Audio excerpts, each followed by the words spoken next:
Bonjour, mon nom est Mario Lefebvre et je vais vous montrer aujourd'hui comment on utilise le drop shot. Je vais vous montrer quelques façons de le monter. Assez simple comme technique, c'est une technique qui est très utilisée aujourd'hui par tout le monde, autant les professionnels que les amateurs. C'est une technique très simple et qui fonctionne à merveille. Premièrement, on va prendre une ligne tressée. Une ligne tressée va nous donner beaucoup de sensibilité. Et après ça, on va mettre un fluorocarbone pour justement déjouer un peu le poisson. La façon que ça fonctionne, on va mettre un hameçon sur le fil. Je vais vous montrer comment. On va prendre une façon assez facile de le mettre. On va faire un nœud palomar. Très simple à faire.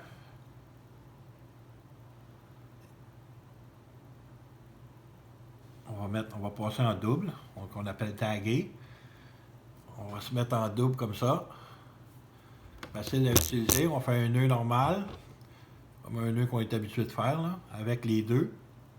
Et on vient passer la loupe entre les deux. Suite à ça, on vient passer complètement toute l'hameçon au complet. On va tirer doucement et notre fil est prêt. Souvent, ce qui arrive, il faut qu'absolument, pour le montage de drop shot, que l'hameçon ne soit pas comme ça.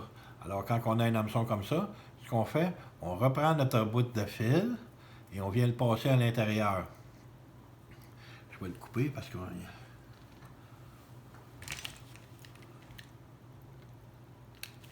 Ah! Et voilà. Alors, je viens repasser mon fil à l'intérieur ici. Il devrait changer de côté. Pour que ma présentation, mon fil soit complètement vers le haut. Et voilà.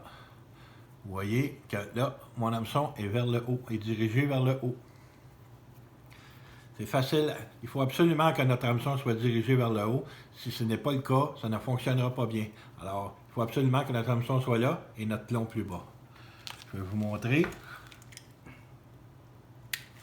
On place notre plomb. Facile à installer. On vient juste passer ça en entrecroise ici. Et on vient tirer comme ça. Et notre hameçon est pris là.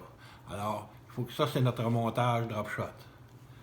Différents plombs, différentes grosseurs. On a les plombs normalement en plomb, ou on a aussi les plombs en tungstène.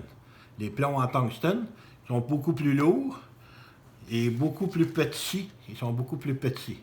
Un 3/16e d'once est tout petit. Alors, il y a des plombs faits sur le long, il y en a ronds. Dépend de ce qu'on fait. Moi, je préfère ceux-là, mais il y en a qui préfèrent plus les ronds. C'est des matières de goût, vraiment. Et ça fonctionne mieux quand il y a des joncs, et ça fonctionne mieux quand il y a des roches. C'est vraiment l'environnement. Il y a deux façons aussi de fonctionner avec les hameçons. Il faut absolument que notre hameçon ait un angle à l'intérieur. Quand il y a cet angle-là, c'est plus facile. Et notre leurre et notre présentation va être beaucoup plus intéressante comme ça. Il faut absolument que notre hameçon soit comme on la voit ici, là. Ces hameçons-là aussi, il y a différents modèles d'hameçons. Ça, c'est nouveau sur le marché. On peut avoir des présentations avec des hameçons qui sont vraiment... On peut attacher les deux fils d'un de chaque côté. Ça aussi, c'est une autre sorte de présentation. On peut aussi mettre notre hameçon qui est là, la mettre en plus gros modèle, comme ça, pour mettre des leurres beaucoup plus gros. Mais normalement, on va faire beaucoup de drop shot avec des leurres qui sont petits. On va y aller avec... un worm qu'on appelle. On peut appeler ça faire du nose hook. On vient juste l'empaler comme ça à l'intérieur de notre hameçon comme ça. Et notre leurre est complètement libre. Notre leurre est complètement libre comme ça en arrière. Et il bouge beaucoup. Ça, c'est une façon de faire. Il y a une autre façon aussi qu'on appelle nose hook. On vient juste prendre le début de notre hameçon. On vient placer notre hameçon comme ça, juste vraiment jusqu'au début. Ça aussi, c'est une autre façon de le placer. Il est assez simple aussi. Suite à ça, on a des présentations plus... pas compliquées, mais disons qu'on peut se mettre beaucoup plus loin pour aller chercher, comme dans le cas des gobies, comme ça, où je vais prendre tout au complet. Je vais prendre toute mon action au complet comme ça. Je vais l'empaler vraiment en plein centre.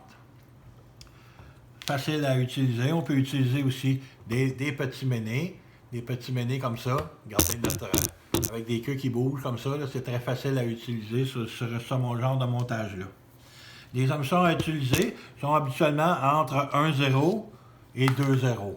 C'est les hameçons à utiliser. On peut prendre des 1,0 de type comme ça aussi. C'est assez facile à utiliser et c'est très efficace. Sur ce, bonne pêche!